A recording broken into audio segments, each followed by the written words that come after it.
3, 2, 2, 1, start. action! Hello everyone, welcome back to Belonging Abroad, where we talk about how to create our own lives on a foreign land. And we're your hosts, Jill and Vinny. Yay! Hey, what are we going to talk about today? So today we're going to talk about something that's very exciting and important. How to find a job in not just Canada, but like anywhere. Yeah. Very exciting. Love it. Already thrilled. Yeah, so maybe just talk about our job first as like a background context for people to know what we're doing. So we're not just two girls doing YouTube. Yeah. We also have other jobs on the side as well. So what do you do? I'm a graphic designer, and so I'm currently at this is actually my first graphic design job after I graduated from design school. Yeah. How long have you been in the job? 2 years. Yeah, just celebrated 2-year anniversary a few days ago. Yeah, work anniversary. Yes, good Yeah. anniversary. Yeah. Congratulations. Thank you. Yeah. How about you? So right now my job title is business intelligence analyst, but it's similar to data analyst, I would say. This is my second job out of school.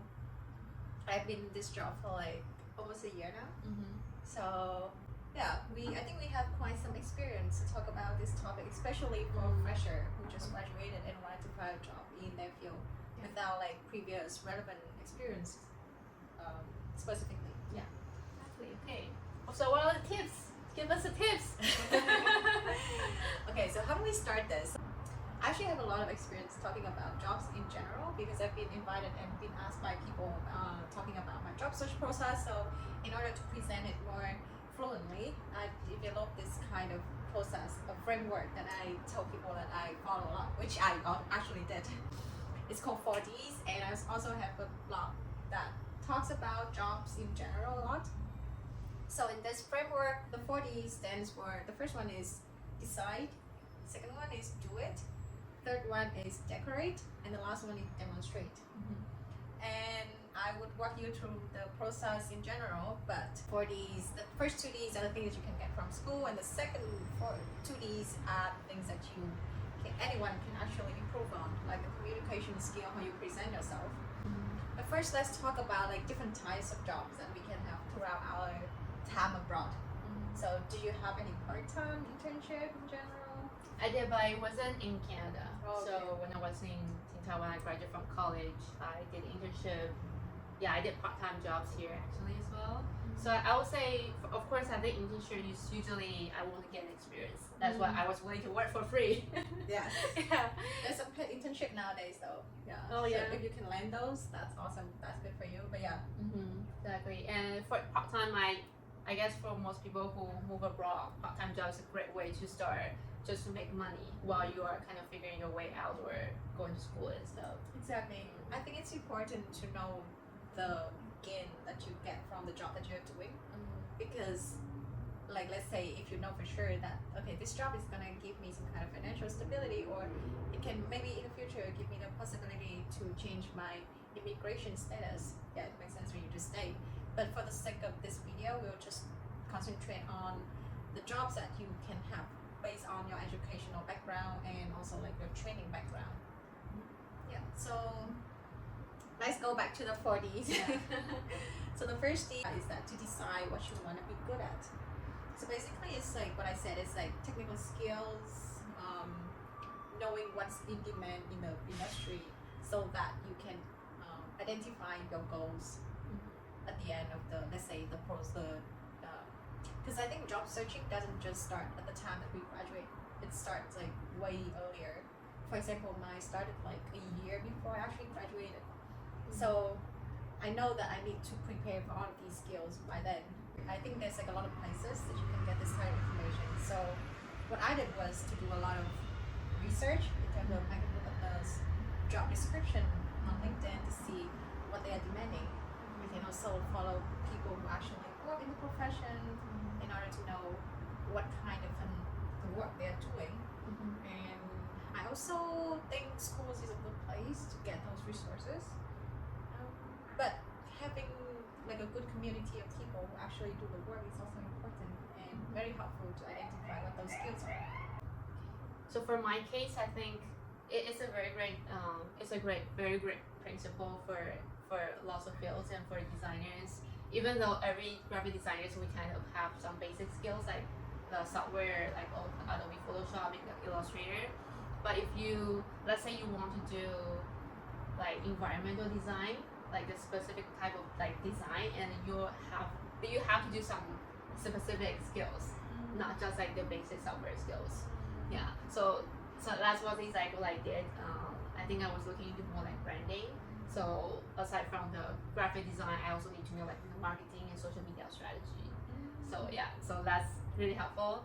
And for the community, I think every job has their own type of community, or some jobs don't have it. But for designers are really actively like helping young designers to get on board. So when I was in school, I asked my teachers what other communities I can join, and so they actually recommend, okay, this organization is very great for students to start like getting some network.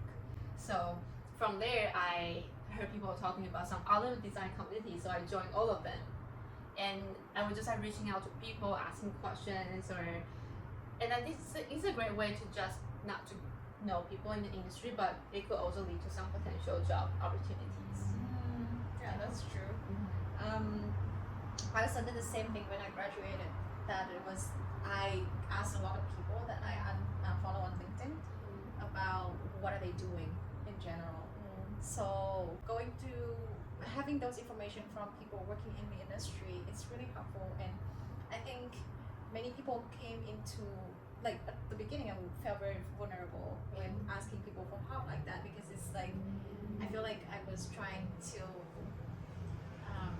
I feel like in a way I was begging for their help because I was really desperate and helpless. But gradually I realized that people are really willing to help.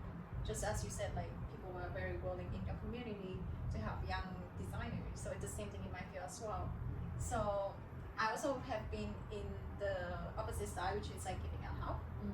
And I feel like as long as you come prepared with the good question, if they see that you're prepared and you are eager to learn. Exactly. Yeah. The second D's that I want to talk about is to do it, which is to actually acquire those skills that you identify at the first step. Not just like apply these typical skills, but into like different types of analysis that people might be looking for in different industry. So to me, that is the only way that I can show them that I can actually do the work without the previous experience of working. Do you have something similar in design that you like? What are the popular skills that you would need to have? Yeah, I think the most fundamental, like you need to know the design principles. So you kind of need. It's not like the design eye, but it's more like knowing the principle of like how to the layout design, or how to use the color, how to choose the typography. So you usually what the employers will look is our portfolio, which is a collection of your design work. And that is actually how we show our skills, instead of telling people, oh, we know how to use software, but like showing actually what you did. Yeah, you always need proof. Yeah. Yeah, so moving on from that, we are going to some, like after I have all the work together, I think it's important that we have a place to showcase all the work, so that you don't send people everywhere, or like send them like pages and pages of PDFs, like files of your work. So in my case, I try to publish my project into different places like GitHub, or I also have my own website to show my project. But before that, in order to put those on my website, I have I have this documentation steps that at the beginning I have like some justification of why I started this project, what kind of problem it's trying to solve, and then I walk them through my thought process of how to break down this question into smaller tasks so that I can do them. And at the end, after I got the result, I also added the future improvement, so that thinking about how I can do better, or like what other things or like technology that I might look into in the future to make this project more accurate or efficient. Yeah, so I think it helps a lot with like the interviewing process as well, or like just like showcasing other people of what you did, and it's to know really well the whole project from the beginning to the end. I think this way you kind of establish a thought process in your head that you clearly know what you are doing. Mm.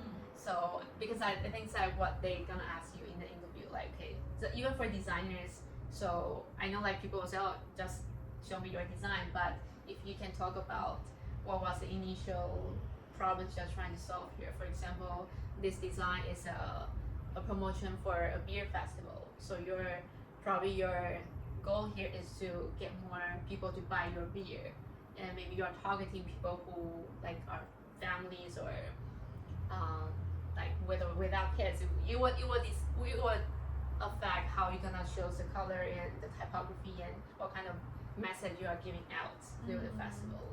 Yeah.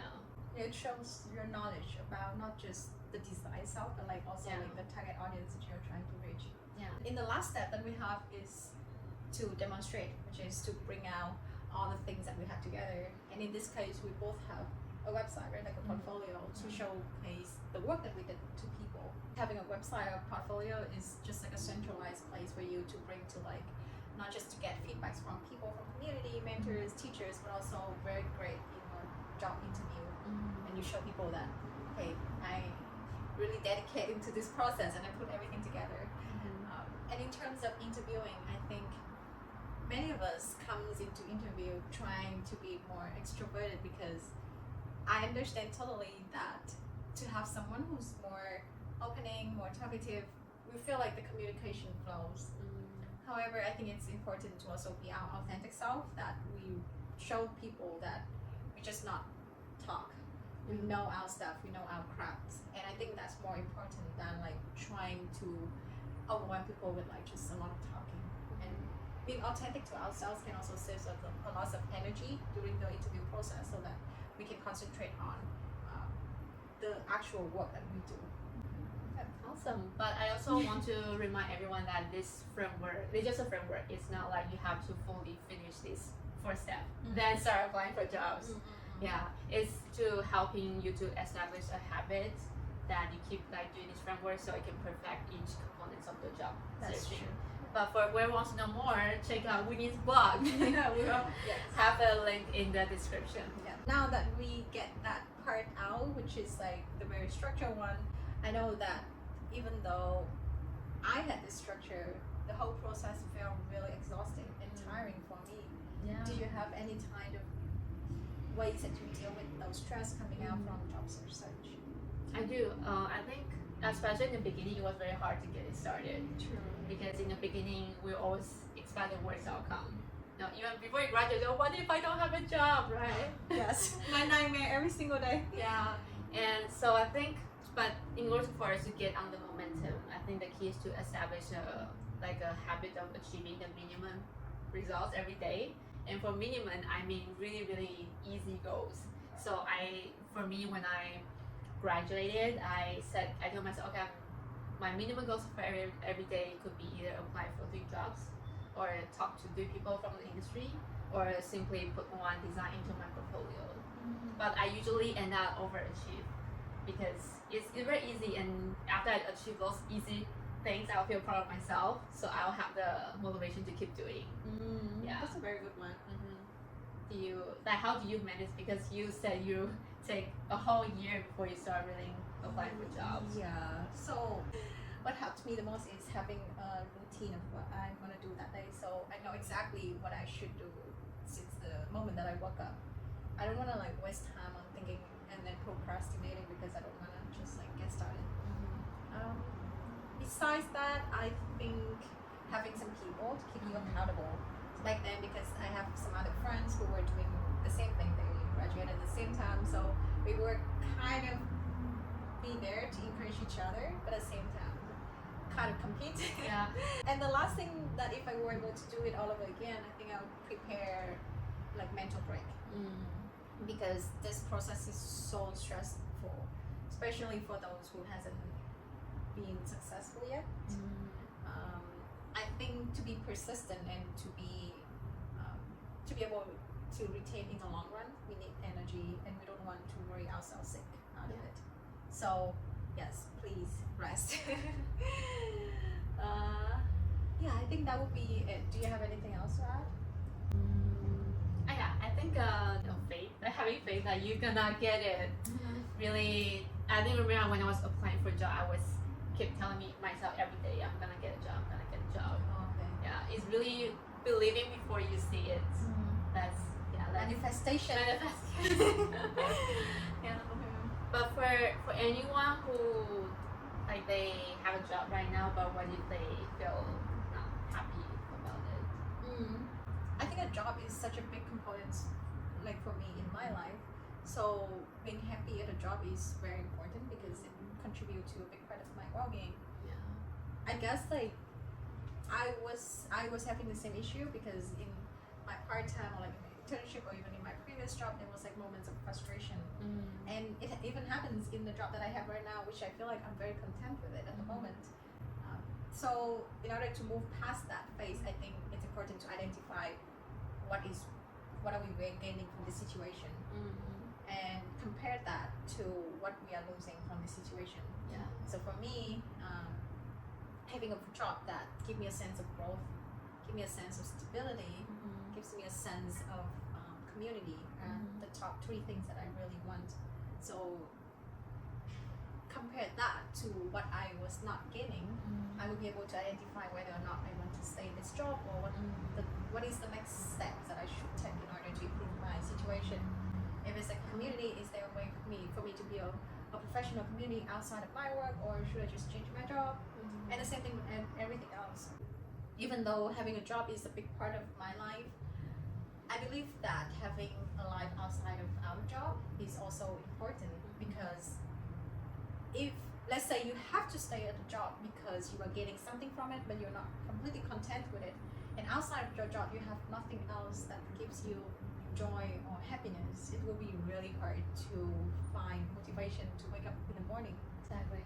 So I would say that, yeah, having some kind of hobbies or like side projects or another type of passion that's not related to your 9 to 5 is, I think it's a good way to balance out the hard part of going to work and then the enjoyment part you get out of it. So we actually have an episode previously talking about how to utilize your time outside of work. Yeah. That's really helpful to help you to kickstart if your 9 to 5 is not fulfilling you. Exactly. Okay, so this is the end of our video, and we hope everyone find this helpful, and let us know if you have any tips and what you're like, how are you feeling about applying for jobs if you are doing one. Yeah. And if you have any question as well, just let us know in the comment and we will try to answer your question about job searching. Or Winnie's blog. Sure. More career related information up there. Yeah, we'll see you next video. Yeah.